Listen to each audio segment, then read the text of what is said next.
entonces vamos a partir, ¿cierto? Analizando estos contenidos, vamos a revisar primero que todo lo que son los números enteros. Ya recordemos que todos esos contenidos son del año pasado, ya, y que les va a servir para poder resolver, ¿cierto? Sus actividades. Entonces, lo primero, el conjunto de los números enteros, ¿cierto? Está compuesto por todos los números negativos, el cero y los positivos, ¿ya? Que son los que están acá a la derecha. Ahora, este conjunto, ¿cierto? Los tres elementos, ¿cierto? Los negativos, el cero y los positivos, se va a llamar el conjunto de los enteros y se simboliza con una Z, con ese símbolo que es como una Z doble, ¿ya? Cuando nosotros tenemos negativos, ¿cierto? Se lee -2 o 2 negativo, y cuando tenemos positivo, simplemente podemos decir 2, ¿ya? O 2 positivo, ¿ya? La verdad es que acá el tema de los números, por lo general, no se, el positivo no se les lee el signo más, ¿ya? Ahora, dentro de los elementos que nosotros podemos encontrar en los números enteros, vamos a tener, por ejemplo, el inverso aditivo y vamos a tener el valor absoluto, ya que eso es lo que vamos a ver a continuación. Entonces, el inverso aditivo, ya, o el opuesto de un número, es un número, es número que sumado con otro me vaya a dar cero. Por ejemplo, si yo tengo el 2, el inverso aditivo del 2 va a ser el -2. ¿Por qué? Porque si yo sumo el -2 con el 2 me va a dar 0. Entonces, el número con el signo contrario se va a denominar inverso aditivo. ¿Ya? Por ejemplo, si yo quiero el inverso aditivo del -5, el inverso aditivo del -5 va a ser 5. ¿Por qué? Porque si yo sumo el -5 con el 5, me va a dar 0. Y siempre va a ser así. ¿Ya? Esa va a ser la manera en cómo yo voy a estar analizando estos números. Ya, gracias Nehuen. Ahí yo voy a tenerlo en cuenta para dejarlo más ratito. Me avisa cuando vemos la lista para poder ver la justificación si es que no está conectado en ese momento. ¿Ya? Bien. Ya, después vamos a estar viendo en todo caso nosotros ejemplos en relación, ¿cierto?, a lo que es el inverso aditivo. ¿Ya? A ver, por otro lado, el conjunto de los números enteros se puede representar de forma ordenada en la recta numérica, ¿cierto? Que es lo que nosotros vimos acá anteriormente. Y para comparar estos números enteros en la recta numérica horizontal, los números que están a la izquierda de un valor de referencia va a ser menor que él. Por ejemplo, si acá yo tengo el -2 y acá tengo el -7, el -7 como está a la izquierda del -2, significa que el -7 va a ser menor que el -2, ¿cierto? Porque recordemos que en el orden de los enteros tenemos valores a la derecha y valores a la izquierda. Entonces, el número que está a la izquierda del numerito de la derecha siempre va a ser menor, y el número que está a la derecha va a ser mayor que el que está a la izquierda. ¿Ya? Ese es lo relacionado con tema del orden. Por lo tanto, ya acá yo puedo decir que el 0 es mayor que -5, porque el 0 lo voy a tener a la derecha del -5. Y así yo voy a poder ir analizando. Ahora, con respecto al otro valor que yo les, o sea, al otro concepto que yo les mencioné de valor absoluto, es muy importante poder considerarlo, ya que este concepto de valor absoluto para mí me va a ser fundamental al momento de poder hacer operaciones con estos números enteros. ¿Por qué? Porque este valor absoluto, ya que se escribe entre dos líneas verticales, no es un paréntesis, ya son como unas líneas, ¿cierto? Que se escriben a la izquierda y a la derecha de este número, va a corresponder a la distancia que hay entre el número y el cero, ¿ya? Por ejemplo, el valor absoluto del 6 va a ser 6, porque hay 6 números entre el 0 y el 1. O sea, perdón, entre el 6 y el 0, ¿ya? Entonces son 6 espacios. Pero resulta que si yo quiero sacar el valor absoluto del -4, yo tengo que contar 4 espacios entre el -4 y el 0, por lo tanto el valor absoluto va a ser 4. Entonces, este concepto de distancia, que es el que está dicho acá, va a ser la clave para poder determinar, en este caso, los valores absolutos. ¿Por qué? Porque la distancia que hay de un lugar a otro siempre es positiva, ¿ya? Recordemos que siempre las distancias son positivas. Entonces, cuando nosotros tenemos una regla, nosotros en la regla siempre vamos a tener números positivos porque tenemos que medir algo. ¿Ya? Siempre cuando yo mido algo, por ejemplo, mido una mesa, mido una silla, eh, mido mi cuaderno, mido mi computador, mi celular, todas esas medidas son positivas. Entonces, el valor absoluto, como es una distancia, como el valor absoluto es una medida, siempre la medida va a ser positiva. Entonces, si yo tengo el valor absoluto de un negativo, el resultado va a ser positivo. Si tengo el valor absoluto de un positivo, el resultado es positivo. ¿Bien? Si tengo el valor absoluto del cero, el resultado es cero. Ya ahí no voy a tener mucho que hacer. Ya, pero siempre cuando yo tengo que calcular el valor absoluto de algo, ya ese algo siempre va a quedar positivo. ¿Ya? Eso es como lo que les puedo mencionar de este valor absoluto, que luego obviamente vamos a ver ejemplos de eso. Ahora, operaciones. Para sumar los números enteros, por un lado, si los sumandos son del mismo signo, si los números que yo estoy sumando son del mismo signo, debo sumar los valores absolutos. Ojo, si fíjense acá, estoy sumando los valores absolutos, por lo tanto, ese concepto es clave para que ustedes puedan desarrollar estas operaciones. ¿Ya? Entonces, sumo los valores absolutos y conservo el signo. ¿Qué signo voy a conservar? El signo de que tienen, ¿cierto?, los sumandos, ¿cierto? Porque dijimos que tienen el mismo signo. Entonces, si los dos son negativos, el resultado es negativo. Si los dos son positivos, el resultado es positivo. Por otro lado, si los sumandos son de distintos signos, o sea, si yo estoy sumando un positivo con un negativo, lo que debo hacer es restar los valores absolutos, al mayor le restamos el menor, y se conserva el signo del número mayor valor absoluto. O sea, tengo que ver qué número es más grande considerando su valor absoluto, y el signo del número más grande es el signo que va a llevar el resultado. Bien, y eso también es algo que ustedes vieron el año pasado. Ahora, eso es con respecto a la suma. Ahora, la resta de números enteros se obtiene sumando al minuendo el inverso aditivo del sustraendo. O sea, en otras palabras, lo que yo hago es convertir la resta en suma, ¿ya? Porque yo estoy restando, o sea, lo que yo hago es sumar el inverso aditivo del sustraendo. Por lo tanto, o sea, lo que hago es mantener el minuendo y al sustraendo yo le cambio el signo. Recordemos que en la resta tenemos dos valores. El minuendo, que es el que está a la izquierda, y el sustraendo, que es el que está a la derecha. Entonces lo que yo hago es mantener el minuendo y calculo el inverso aditivo del sustraendo y luego sumo. ¿Ya? Entonces la resta, formalmente hablando, es transformar la operación de resta, la transforma en suma y cambia el signo del numerito que está a la derecha. ¿Ya? También lo vamos a ver en ejemplos más adelante, pero para que lo tengan en cuenta qué es lo que formalmente se hace. Ahora, la sustracción y la adición de números enteros se puede combinar para generar una operación combinada.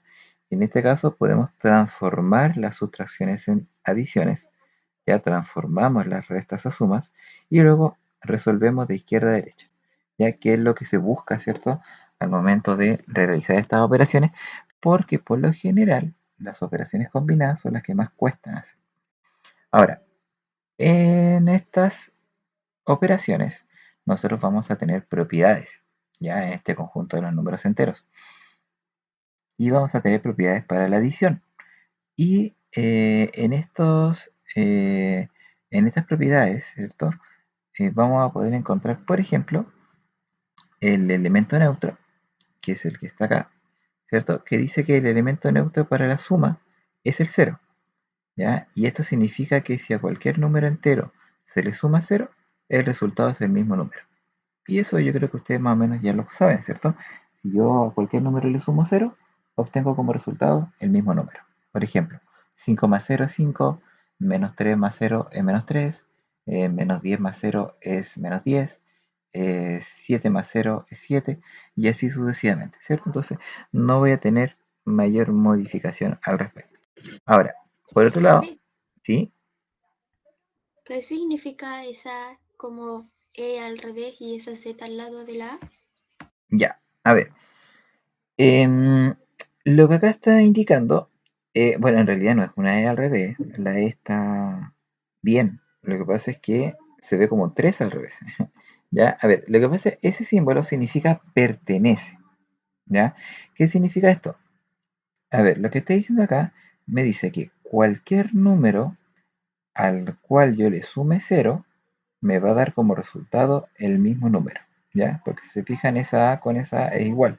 Por lo tanto, un número al cual yo le sume 0 me va a dar como resultado el mismo número, coma, siempre y cuando ese número pertenezca al conjunto de los enteros. Entonces, eso es lo que dice acá. Dice que el número, ¿cierto? Que yo estoy considerando acá a la izquierda, pertenece, ya que es esa E, pertenece al conjunto de los enteros. ¿Ya? Eso significa esa E. ¿Ya? Ahora, eso se ocupa mucho en matemática cuando uno tiene que dar definiciones. ¿Ya? Cuando uno da definiciones, por lo general siempre utiliza este tipo de simbología para poder explicar de manera general, ¿cierto? Una regla, ¿ya? O una propiedad. Bien, ahora veamos las otras que aparecen a continuación. Primero tenemos el inverso aditivo u opuesto, en donde dice que dos números son opuestos y al sumarlos se obtiene cero. ¿Ya? Entonces, ¿qué es lo que estoy diciendo acá? Que si yo tengo un número A, un número cualquiera, y a este número yo le sumo el opuesto, o sea, el número pero con negativo, esto me va a dar como resultado cero. Por ejemplo, al 2 lo sumo con menos 2 y me da cero. Al 10 lo sumo con menos 10 y me da cero. Por ejemplo, al menos 15 le sumo 15 y me da cero, siempre y cuando el número que yo estoy considerando pertenezca a los enteros. ¿Qué significa que pertenezca a los enteros? Que este número puede ser negativo, este número puede ser positivo o este número puede ser cero. ¿Ya? Ahora, conmutatividad. Dice que en la conmutatividad el orden de los sumandos no varía la suma. Por ejemplo, si yo sumo 2 más 3 es lo mismo que sumar 3 más 2.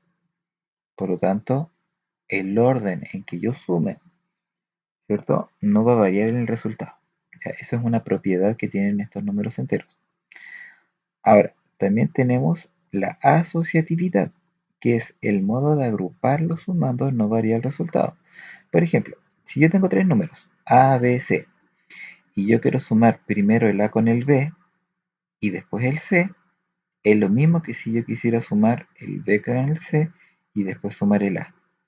¿Ya? Entonces, Profe, sí, ¿y si fuera negativo? A, si fuese en el negativo, yo tengo que transformar todo a suma. ¿Se fijan? Acá, transformar todo a suma. Y después yo podría, en algún caso, sumar los dos que están a la izquierda, o sea, a la derecha, y luego sumarlo con el primero, o sumar los dos de la izquierda y luego sumar con el segundo. ¿Ya?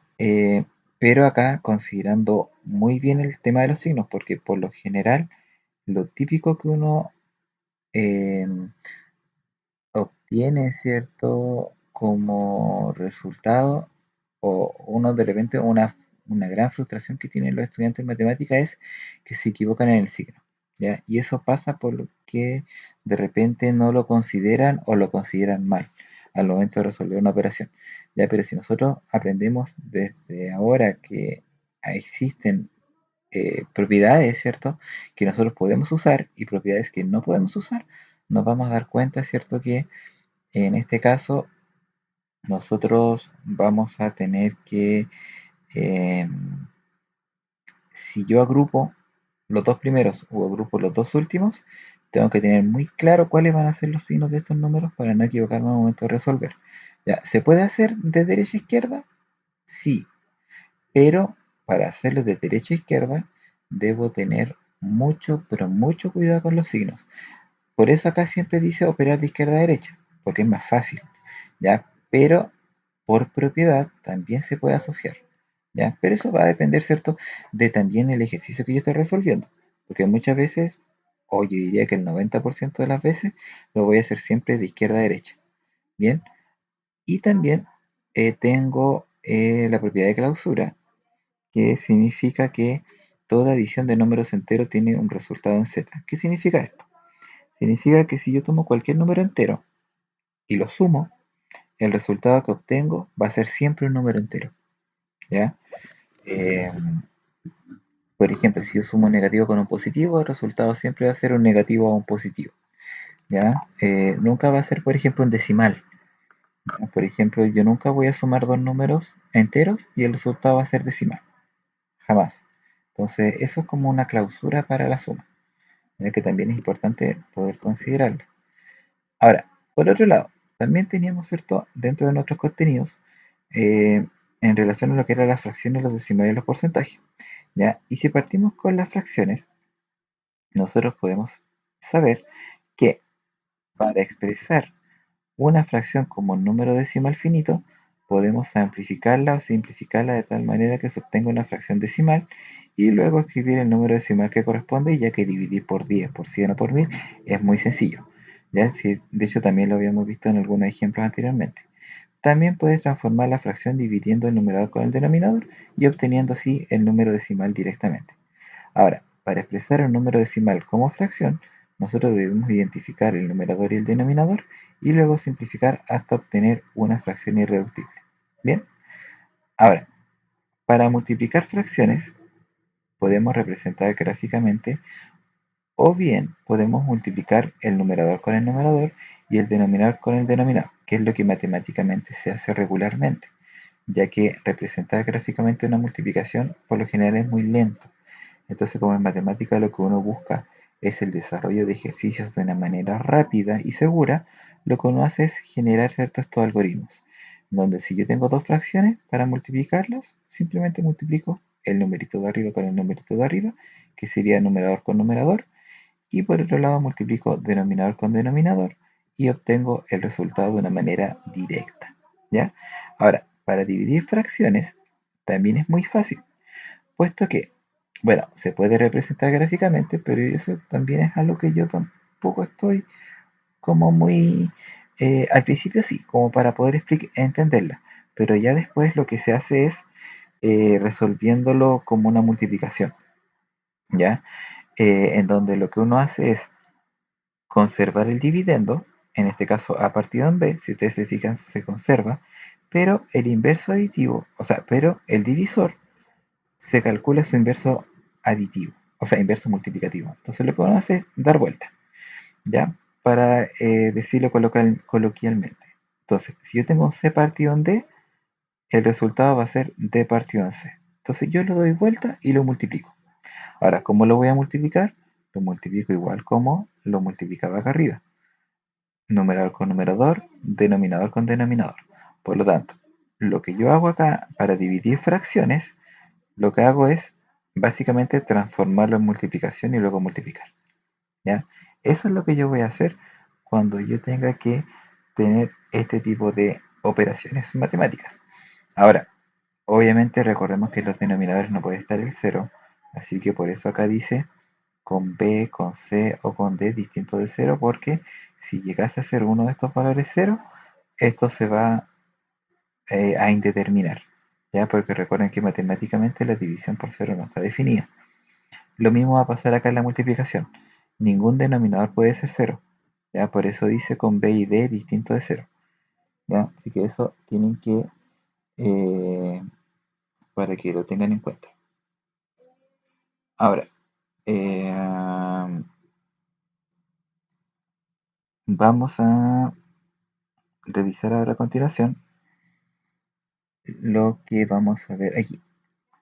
Dice, con decimales. Para multiplicar números decimales, tenemos que multiplicarlos como si estos fuesen naturales, ¿cierto? Como si no existiese esa coma. Y se agrega una coma al resultado, pero para agregar esta coma al resultado tenemos que ver cuántas cifras tiene los factores que yo multipliqué. ¿Ya? Acá dice, se agrega una coma al resultado y deben quedar tantas cifras en la parte decimal como el total de cifras decimales que tienen ambos factores juntos. Por ejemplo, si yo multiplico dos números que tienen dos números decimales y un número decimal, tendría tres números decimales en total, entonces el resultado tiene que quedar con tres números decimales, ¿ya? Entonces, lo único que tiene que ir haciendo acá era contar la cantidad de decimales y considerarlos al momento de la multiplicación, ¿ya? Que también eran ejemplos que nosotros vamos a revisar después. Profe, ¿Sí? ¿el divisor en qué parte queda? Ya, el dividendo es lo que está a la izquierda del símbolo y el divisor es lo que está después del símbolo. ¿Ya? Por ejemplo, acá en esta división, la fracción de la izquierda se llama dividendo y la fracción que está a la derecha se llama divisor. ¿Ya? El número que voy a dividir es el dividendo y el número por el cual es por cuánto yo voy a dividir se llama divisor. ¿Ya? Por ejemplo, si yo tuviera, no sé, 500 dividido 5, el 500 debería ser el dividendo y el 5 sería el divisor. Así es como se denominan las partes de una división. ¿Ya? Sí. Ya. Ahora, para dividir números decimales, ya que es como lo más difícil, ¿cierto? Que uno puede encontrar en séptimo, una estrategia es transformar el divisor en un número natural, amplificando por 10, por 100, por 1000, etcétera, y luego dividir. Entonces, básicamente, la estrategia para dividir decimales simplemente es amplificar la división para que nosotros obtengamos puros números naturales y ya con estos números naturales hacer la división como uno lo hace normalmente. Y por lo general, el resultado de una división de decimales siempre va a ser un número decimal. Por lo tanto, también es importante saber cuándo usar la coma y cuál hacer esa estrategia para poder analizarlo de una manera más fácil. Bien, ahora dice, pasemos ahora a las razones y porcentajes. Decimos que una razón es una comparación de dos cantidades mediante un cociente y se escribe A es a B o también se puede escribir A sobre B, ¿ya? Y siempre se va a leer A es a B, ¿ya? Tanto valores de A como valores de B. Ahora, ¿para qué se escriben las razones? Por lo general, siempre una razón va a ser una parte de una proporción, ¿ya? Y las proporciones tienen mucha relación con los porcentajes, ¿ya? Que eso es lo que viene después. Por eso se ve una razón antes de un porcentaje. Ahora, el porcentaje compara cantidades considerando un total de 100. Todo porcentaje se puede escribir como fracción y por ende como decimal. Por ejemplo, un 40% es equivalente a tener un 40 sobre 100. O también de manera simplificada sería un 2 quintos. O de forma decimal un 0,4. Si se fijan ustedes, ese 40 partido en 100, simplemente ustedes pueden dividir por 100 y eso es correr la comita que está al final, al principio, y me queda 0,4. Y también esto se puede ver de manera gráfica. Si nosotros tenemos un entero dividido en 100 partes y yo pinto 40, significa que estoy viendo un 40%, ¿ya? Que también es otra forma, ¿cierto?, de nosotros poder ver este concepto de porcentaje, ¿ya? Ahora, para calcular un porcentaje cualquiera, que también es algo que ustedes vieron el año pasado, nosotros tenemos que dividir la cantidad en 100 y luego multiplicar por el cociente anterior por el porcentaje, ¿ya? O sea, divido por 100 y el resultado lo multiplico por el porcentaje que estoy buscando. Ahora, para encontrar qué porcentaje de un número de otro, divido los números, divido uno de los números por el otro y luego multiplico el resultado por 100, ¿ya? Ahora, em, vamos a ver de manera más práctica, ¿cierto? Con ejemplo, este cálculo de porcentaje, ya porque acá solamente hay contenido, ya después a continuación vamos a ver lo que es materia. Ejemplos, ya, y también existen varias aplicaciones a estos porcentajes en nuestra vida cotidiana, ya, de hecho el porcentaje es como lo más fácil donde uno, por ejemplo, va al centro de una liquidación y todos dicen por ciento, ya, o en la tele, hay un 5% de descuento en tal producto. O, por ejemplo, uno puede ver todos los días cuando del gobierno anuncian la trazabilidad. Por ejemplo, la trazabilidad en las regiones es de un 10,5%. Entonces, ese concepto de por ciento se utiliza demasiado al momento de revisar conceptos, ¿cierto? Para poder, bueno, y entenderlo de una mejor manera, porque el porcentaje nos ayuda mucho para poder entender, por ejemplo, eh, conceptos claves, dependiendo si es que estamos hablando de casos, estamos hablando de dinero, podemos estar hablando de, de una cantidad específica, ya como para regularizar y decir que, por ejemplo, en Puerto Montt hay un 2% de la población que tiene en este momento coronavirus. Entonces, uno puede ver los casos activos como número, por ejemplo, decir hay 400 personas contagiadas, o lo puede ver en porcentaje. Ah, hay un 2% de la población, que por lo general siempre es más cómodo hablar de porcentaje que hablar de cantidad, ¿ya? Porque si yo digo 400 personas, yo puedo decir 400 personas, pero yo no sé el total. En cambio, si yo digo un 2% de la población, estoy agregando ese total, ¿cierto? Es más fácil para mí comprenderlo como porcentaje que muchas veces como cantidad. Ahora, pero en relación, ¿cierto? A lo que estamos viendo acá en el PowerPoint, tenemos que una de las aplicaciones que nosotros tenemos en la vida cotidiana es la disminución porcentual, que es la oferta, ¿cierto?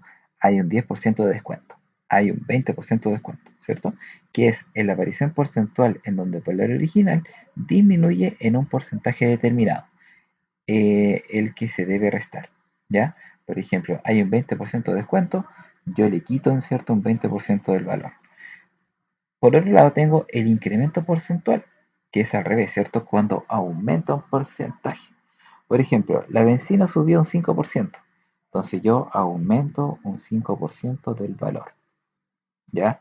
Por otro lado, tenemos el IVA, el famoso IVA, que yo creo que más de alguno lo ha escuchado, ¿cierto? Que es el impuesto al valor agregado, en donde todo producto tiene un IVA, que es un 19%, que si ustedes se fijan en las boletas del supermercado, ahora están apareciendo todas las boletas con IVA, ¿cierto? Aparece lo que uno paga y aparece un valor neto, un IVA y un total, ¿cierto? Entonces ese IVA, que es el impuesto, corresponde siempre a un 19%. Entonces cuando nosotros hablamos de IVA en un ejercicio, automáticamente cuando yo quiero calcular el IVA, tengo que calcular siempre el 19%. No el 20, no el 18, no el 17, no el 50, no. Siempre es el 19%, ya que es el IVA actual que tiene el país. Bien, y por otro lado, tengo el impuesto retenido, que es el impuesto que tienen las boletas de honorario, ya que corresponde al 10% del valor bruto, ya que es, por ejemplo, alguien dice, ah, voy a hacer un trabajo, ya, por ejemplo, un, a ver, llamemos, hagamos, veamos, quién puede hacer un trabajo y que cobre con boleta de honorario. Por ejemplo, un maestro, ya, quiere hacer un trabajo en una casa, ya, y este maestro trabaja y él recibe él cobra con boletas de honorario. Entonces, él llega y dice, ya, ok, por este trabajo te voy a cobrar 100.000 pesos. Entonces la persona le cobra los 100.000 pesos, pero le retienen el 10%. ¿Qué significa esto? Que a él le van a pagar solamente 90.000 porque le van a retener ese 10% porque son impuestos, ¿ya? Entonces son cositas, ¿cierto? Que uno tiene que ir viendo, que lo vamos a ver en la vida cotidiana, que están relacionadas, ¿cierto? Con conceptos que ustedes quizás a futuros van a estar muy familiarizados con ellos. Y cuando nosotros hablamos en este caso de boletos de honorario, siempre el impuesto retenido actual es del 10%. Obviamente esto se puede actualizar. Quizás en un futuro esto no sea un 10% y quizás sea un 15%, quizás sea un 12%. Pero eso lo vamos a ir viendo a medida que vayamos avanzando. Bien. Ahora, por último, que también es algo que está relacionado con lo que estamos viendo en esta quincena, que son las potencias, que la potencia es una multiplicación, ¿cierto? Es una multiplicación iterada o repetida, o sea, sí, reiterada, de un número el cual se multiplica una cantidad de veces, el cual va a estar indicado por mi exponente. Por lo tanto, una potencia se va a expresar como un numerito elevado a otro más chiquitito. ya siempre se va a leer como a elevado a n. Entonces la base a se va a multiplicar tantas veces como le indique el numerito chiquitito n. Entonces si yo tengo, por ejemplo, un 2 elevado a 5, el 2 lo voy a multiplicar 5 veces. O sea, va a ser 2 por 2 por 2 por 2 por 2 por 2, 5 veces. ¿Ya? Entonces, la base, que es la a, ¿cierto? Corresponde al valor que se repite, y n, que es el exponente, corresponde al número de veces que se repite la base como factor. O sea, siempre van a haber multiplicaciones entre sí. ¿Ya? Ahora, el valor de una potencia de base 10 y exponente natural es siempre un 1 seguido de tanto cero como el exponente lo indique. ¿Qué significa esto? Por ejemplo, cuando yo tengo una potencia de 10, por ejemplo, un 10 elevado a 8, es un 1 con 8 ceros. Un 10 elevado a 7, un 1 con 7 ceros. Un 10 elevado a 6, un 1 con 6 ceros. ¿Ya? Por ejemplo, un 10 elevado a 3, un 1 con 3 ceros. ¿Ya? Esa es una forma fácil de poder ver las potencias de base 10. Ahora, ¿para qué me sirve todo esto? Para poder generar un resultado que es denominado notación científica. ¿Ya? Y la notación científica consiste en escribir un número como un producto de un decimal cuya parte entera es un valor entre 1 y 9 y una potencia de base 10. Ahora, ¿para qué me sirve esto? Para escribir números muy grandes o escribir números muy pequeños. Por ejemplo, si yo tengo los cuatro, acá como por ejemplo el 450 millones, es un número muy grande para escribir. Entonces, yo lo que puedo hacer es escribir un número entre 1 y 10, en este caso 4,5, ¿ya? Siempre va a ser decimal, ¿ya? Por ejemplo, 450 millones, escribo 4,5, que es el número que a mí me sirve, y a la derecha escribo una potencia de 10. En este caso, 100 millones, ¿ya? Porque si 100 millones lo multiplico por 4,5 me da los 450 millones. Entonces, tiene que ser un valor eh, expresado que estén bien, equivalentes, ¿ya? Ahora, estos 100 millones, yo simplemente escribo un 10 y lo elevo y cuento los ceros. Miren, 1, 2, 3, 4, 5, 6, 7, 8. Acá tengo 8 ceros, entonces escribo 10 elevado a 8. ¿Ya? Ahora, se supone que la notación científica ustedes la debieron haber visto el año pasado. ¿Ya? Por eso la estamos viendo como repaso, porque es importante con lo que vamos a ver ahora. ¿Ya? Quizá algunos no se acuerdan, quizá otros sí, pero es necesario que más o menos lo tengamos en consideración, porque si es que no se acuerdan, también vamos a tener que repasarlo y volver a enseñarlo para que ustedes lo tengan en cuenta. ¿Ya? Ahora, esto yo sé que sí lo vieron, porque la descomposición aditiva de valores se ve no solamente en séptimo, también se ve en sexto, ¿ya? En donde uno puede ir separando una cifra. Por ejemplo, 3.478.000, no, es 0,94. ¿Cómo lo aprendían ustedes? Primero decían 3 millones más 400.000 más 70.000 más 8.000 más 90 más 4, ¿cierto? Eso era como lo que ustedes en un comienzo podían ir separando las cifras. Obviamente no separaban cifras tan grandes como 3 millones, pero sí separaban cifras más chiquititas, ¿ya? Por ejemplo, 3.000 más 400 más 20 más 9. Entonces uno podíamos ir teniendo valores más acotados, ¿ya? Pero lo importante de esto es que nosotros podamos ver, además de la descomposición, estar utilizando estas potencias de base 10. Por ejemplo, como sabemos que 3 millones está en esta posición, va a estar el 3 acompañado de un 10 elevado a 6, que equivale a 3 millones. Los 400.000 va a ser un 4 por 10 elevado a 5. Entonces va a ser 4 por 10 elevado a 5. El 70.000, que está en esta posición, va a ser 7 por 10 elevado a 4, que es lo que tenemos acá abajito. El 8.000 va a ser 8 por 10 elevado a 3. En este caso, el 90 va a ser 9 por 10 elevado a 1. Y el 4, que es el numerito de la unidad, va a ser 4 por 10 elevado a 10. Tomando en cuenta de que 10 elevado a 0 es, perdón, 4 por 10 elevado a 0. Y tomando en consideración que el 10 elevado a 0 siempre vale 1. ¿Por qué? Porque todo número elevado a 0 es igual a 1. ¿Ya? Obviamente todo número excepto el 0, porque 0 elevado a 0 tampoco es un resultado que matemáticamente es directo. Bien, y con todas esas sí, contenidos, nosotros teníamos que responder estos ejercicios que están acá. ¿Ya? Y me gustaría que, si se fijan acá, nosotros tenemos negativos con positivo, tenemos que sumar y restar negativos, ordenar de menor a mayor, verificar cuál número está a la izquierda de la derecha, tenemos que realizar operaciones combinadas, operaciones matemáticas también de positivos con negativos, em, sumar números decimales, calcular un IVA, calcular un 19%, calcular connotación científica, ¿ya? Em, Comparar, ¿cierto? ¿Cuál número es más alto, cuál número es más bajo? Números que están en la recta numérica de manera decimal, eh, fracciones, ¿cierto? Operaciones con fracciones.